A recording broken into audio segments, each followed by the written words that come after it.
நேயர்களுக்கு வணக்கம். விஜய் பேசுறதுக்கு ஒரு எல்லை உண்டு.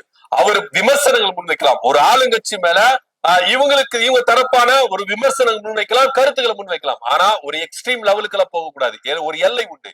இவர் சொல்றாரு தமிழ்நாட்டுக்குன்னு ஒன்றிய அரசு 4 லட்சம் கோடி கிட்ட என்ன பண்றாங்க, நிதியை ஒதுக்குறாங்க. ஆனா 30% ஸ்டாலின் சார் வீட்டுக்கு டாக்ஸா போகுதுன்றாரு. இது அப்பட்டமான ஒரு பொய். மிக மிக வன்மையா கண்டிக்க வேண்டிய ஒரு விஷயம். உண்மையிலேயே விஜய் அவர்கள் இதை ப்ரூவ் பண்ணணும், வழக்கு தொடரணும். விஜய் மேலேயோ தமிழக வெற்றி கழகத்து மேலேயோ வழக்கு தொடரணும். ஏன்னா தொடர்ந்து திமுக மேல அவதூறுகளையும் பொய்களையும் சொல்லிக்கிட்டு வராரு. ஒரு எல்லை உண்டு. ஆனா எக்ஸ்ட்ரீம் லெவலுக்கு நீங்க போறீங்க. மிக மிக அப்பட்டமான ஒரு பொய். ஏன்னா இதே திமுக அரசு மக்களுக்கு நலனுக்காக, மக்கள் மேம்பாட்டுக்காக பல வளர்ச்சி திட்டங்களை, நல்ல நல்ல திட்டங்களை கொடுத்துட்டு இருக்காங்க.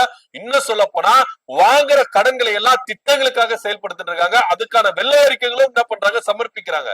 ஆனா உண்மையே இல்லாம, ஆதாரமும் இல்லாம 30% ஸ்டாலின் சார் வீட்டுக்கு போகுது அப்படின்னு சொல்லி ஒரு அப்பட்டமான பொய்ய சொல்லி இருக்கிறாரு.